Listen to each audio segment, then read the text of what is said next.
Welcome back to The Agent of Wealth. This is your host, Marc Bautis. Today I'm joined by a special guest, Egle Aleknaviciute. Egle specializes in energy alignment for business and career growth, helping high-achieving women break through financial blocks, align their strategy and energy, and create wealth with purpose. With a background in business economics and corporate finance, Egle is the founder of 2 businesses and is certified in energy work. She helps entrepreneurs overcome subconscious barriers to success, shift generational money patterns, and step into financial empowerment. Egle, welcome to the show. Thank you so much for having me here, Marc. It's a pleasure. Okay, so I'm excited to speak with you today. In all the episodes I've hosted, which I think maybe over 250, I've never done one that was specifically for women, although I'm sure the tips we talk about and what we talk about today can be applied to all genders. We'll explore why so many ambitious people still struggle with self-doubt, how money wounds can help hold people back, and what it means to step into abundance. Maybe can you start with sharing your own story and what led you to specialize in this type of work? Yes, definitely. So the fact that you say that among all the conversations, actually women generally, globally, statistically are less involved in financial conversations, whether it's in in personal finance or whether it's in companies. So myself, I worked in finance and I worked in financial transformations, also strategic financial planning in the corporate world. And I noticed that I wasn't among the majority. So I worked a lot among the men. And at some point, I got curious, how come? And that's how I started studying unconscious bias. So the way that our brain works and what happens, why so much less girls study finance to begin with, and how come that they don't end up working with finance. And that's the same what we see in personal life and so on. So I found that statistically we have this unconscious bias where we look at one person or at another person and we automatically, within the seconds, within moments, we attribute specific qualities to them or capabilities. And then I started asking myself, how do we break this? Because like you say, it's actually universal. So I truly believe that everyone's person's life and financial life and freedom and fulfillment, it's really not gender related. But we have these social expectations or barriers that encourages some people to take steps, to study, to experiment, to explore, and others feel more discouraged. So this was the whole reason how I've gotten into work that I'm doing now, and that's also how I started studying subconscious. So the beliefs, where do they come from? How come we believe the things that we believe? And I see that there's also a lot of simply generational historical reasons that not necessarily are applicable today unless we believe them to be true. Yeah, I think I see that a lot. Myself as a financial advisor, and I was saying we can look at numbers all day long and say, all right, with your finances, do this, do that, but it's really understanding your habits, understanding your mindset. I think what can really has a better chance of setting you up for success than, and the numbers are important, of course, but than just focusing on the numbers. From your perspective, how do those subconscious beliefs around money shape a person's financial reality? And then also, kind of even before that one, where do those subconscious beliefs come from? Do they grow up with them? Do they learn them somewhere, or they randomly come to people? How are they shaped? Yes. So our subconscious beliefs dictate our daily realities. It's around 90 to 95% of what we think and feel every day. It's autopilot. So we are not aware that we are thinking. And it's like driving the car or brushing the teeth. There are things that are automatic. And so we have this belief codes that they're running in the background every day, and they help us survive and filter information. The way they are formed is very early in life. And what I see in the subconscious, we have memories that we are no longer aware of, even as a baby already, or first few years, actually until the age of around 7 or 8. children are like sponges. So whatever we tell them, they take it as a reality. They don't have a filter yet. Critical thinking that helps them separate if it's true or not, and they take everything in as truth. That's also what helps them fit in and survive with their caretakers. And so, of course, this is passed on generation from generation. So some beliefs are from our own memories of the past, others are maybe from our grandparents. Science says almost 7 generations back that some things are passed on, and the others are simply collective. So what we see and hear on the TV, in the media, and so on. So there's all these beliefs that we are picking up, and then it's like a computer code that we have in our bodies, in our fields that we carry. So how does someone identify, or like, how does someone, is someone aware? I guess you're not aware if you're in your subconscious beliefs, but how can someone become aware of what those beliefs are and decide if it's something they need to address? What I like about the subconscious is that it's so interesting. You know, we, as a first one, I think Carl Jung, as a first one, spoke about the mystery and magic of a subconscious. But once we start opening and asking ourselves questions, then we start to see new information, new answers, new ideas. So when we say, I just cannot do it, whether it's about driving a car or about finance, so say I'm not good with finance, I don't understand finance, it's difficult, it's not for me. When we say things like that to ourselves, we close ourselves off. But once we start asking ourselves open questions, like what else should I want with my finance, or how should I learn, what's the next step? What we start seeing then is that those beliefs that we're saying it's not for me, closed off, they open up, and then we start seeing new information around us. So this is a gentle way to open up our belief systems, simply by starting to ask curious questions ourselves. The other way is to notice our emotions, because the thought and the emotion, they're connected with each other.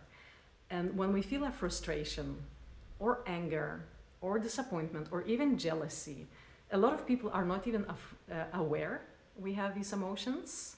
Definitely me, and you know, I work in the financial world, so there is a lot of logic. Oftentimes we're not aware of what's happening in our bodies, but once we start noticing, there is information there. And so emotions, they identify also the beliefs.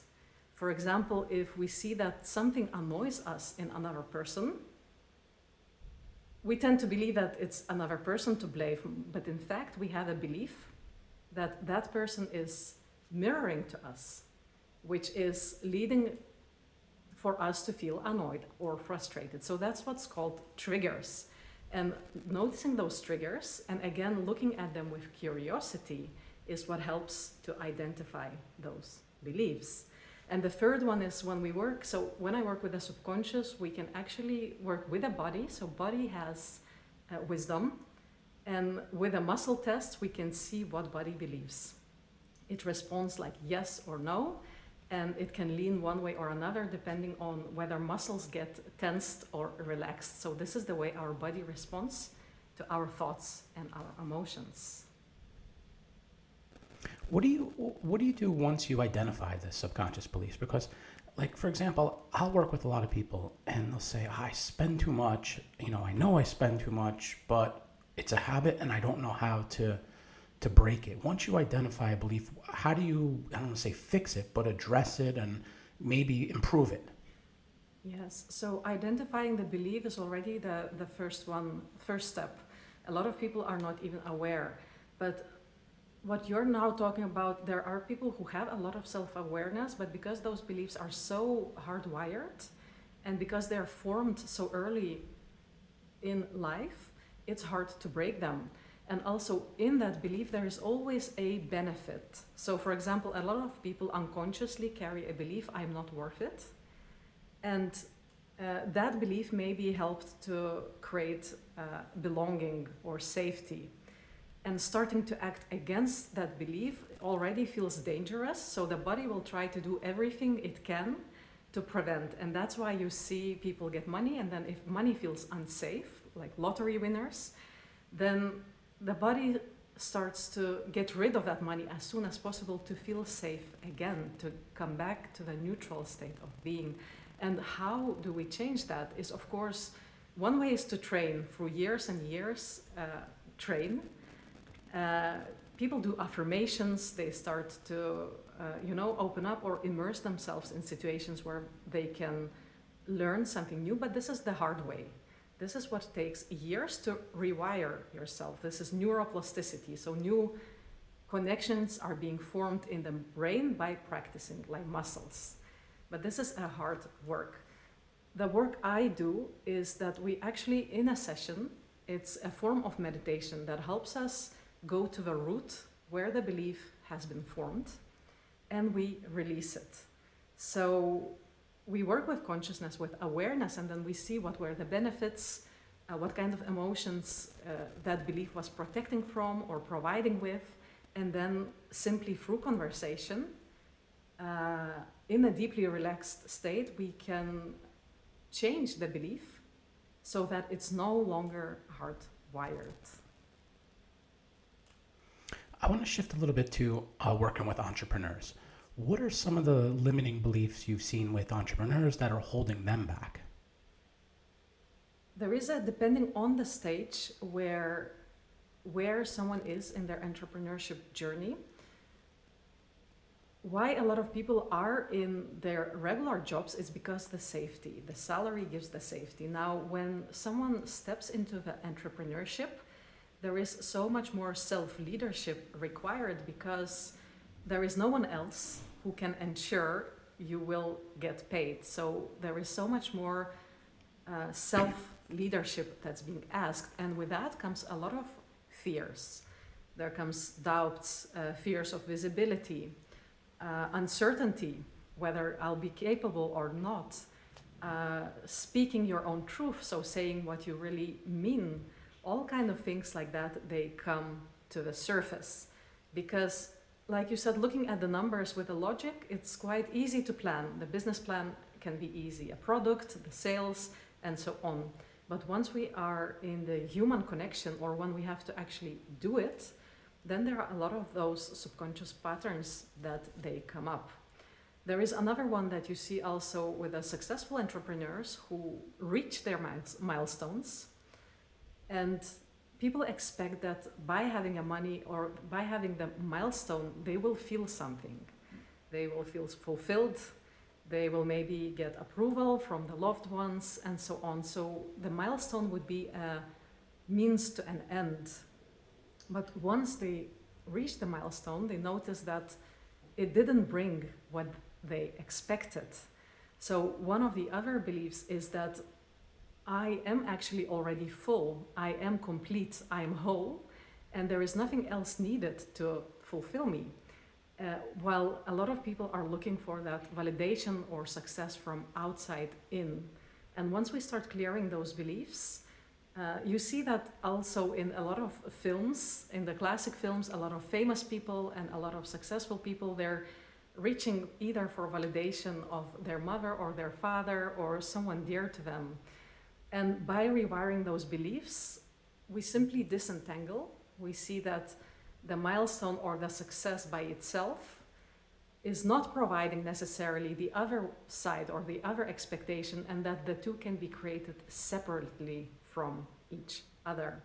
And that's again where a lot of more regulation within and consistency comes. So then it's easier to really create the vision and create the impact and stick to the plan, or also open for new ideas, because there are not so many of these emotional triggers or emotional distractions that keep changing the plan or keep closing off from new possibilities. I know one of the things you help entrepreneurs with is aligning their strategy with energy. And I know you're certified in energy work. What exactly does that mean? And then how does that help shift their financial results in a meaningful way? So there are so many strategies to get to a specific goal. And the way we live our lives, we tend to pick up the strategies from around of us. So we read a book, or someone tells us, or we watch someone do something and we think, this is what I want to do. But every person is so unique. And because of all these beliefs that we have, not every strategy is suitable for every person, or the other way around. Actually, any strategy can work if we overcome those emotional triggers. So some people, for example, are much more operating much better in silence and stillness. They can see much further, they're visionary. The other people, they have much more energy in their bodies, so they have to really do a lot in the day. And so when the strategy and energy are matched together, it gets much easier to stick to that plan and to stay on your own lane, so to say, without getting distracted too much. And you know, in entrepreneurship, there is also, it's a long-term game. And there is also uncertainty, so you never have a guarantee. And you have to believe in your own vision and you have to go on. And it also takes a lot of failures or refinements. It's just part of entrepreneurship. But once the energy is not aligned or not clear, it's easier to give up before actually taking enough steps or taking enough time before the business or the idea gets traction. If someone listening right now, they feel stuck in scarcity, you know, whether it's financially, emotionally, what's one simple step they can take to shift that mindset to one of abundance? Yes. This is a very big one. So where we are coming from historically, generationally, there was a lot of scarcity. So we are wired for scarcity and survival. And yet, definitely we, you know, are now talking on the podcast, we live abundant lives, but we sometimes may forget this. And once we are chasing our dreams or our milestones, it's easy to forget, definitely because of that old wiring. And one way to shift back to abundance is to focus on gratitude. And gratitude not as something you have to do, but really a feeling you generate within your bodies to notice one thing or more things that you are deeply grateful for that you already have. And at the end, this is the state of living in abundance.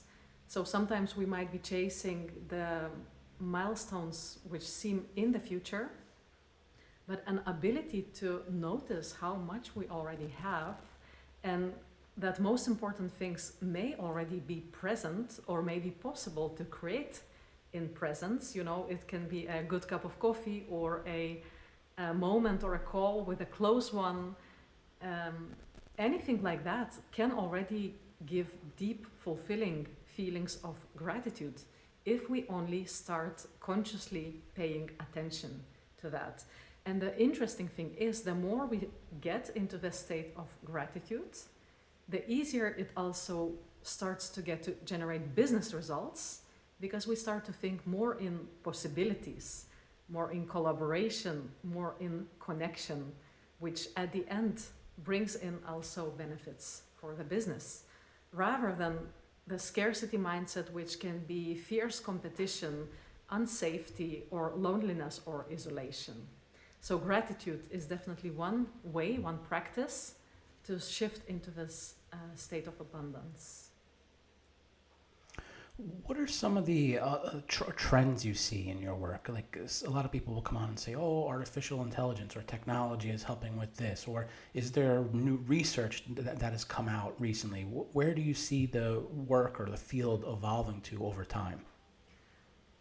What I definitely see around me, and why I consider this work so important now, is because with artificial intelligence, the way we operate as human beings is changing. And so before there was this industrial revolution where we had to work like machines in the standardized way. Then there was a knowledge revolution where we had to, you know, be very good experts in what we do. Then there was a creative revolution taking place, but now even the creative work is being facilitated by IE. And the way I see it, my vision is that if we allow ourselves, if we take the time, there is more and more space coming to really be human and to really search for our own purpose and find the purpose and find that what deeply fulfills us, and then find ways to to create abundance or to create wealth through that what deeply fulfills us. So there are so many challenges and problems in the world, and by creating those problems in a meaningful way, it's in fact entrepreneurship. So I feel like there is no better time to actually get to know ourselves deeper, our emotions, our feelings, our thoughts, our missions and purposes, and then make sure that it works for both the well-being for the world, for the planet, for the people, and at the same time that it can generate revenues and provide the streams of income. So this is definitely one shift that I am seeing. And the other one that I'm seeing, that our people are becoming more and more aware of their emotional world. And in my point of view, there is a lot of answers to mental health, to connection with other people, to fulfillment, to many challenges that we're facing every day. I feel we can find within ourselves. All right, Egle, that's all the questions I have for you today. I want to thank you for joining me on an episode of The Agent of Wealth. I really enjoyed our conversation and your insights. Before we go, how best can our listeners learn more about what you do and get in touch with you?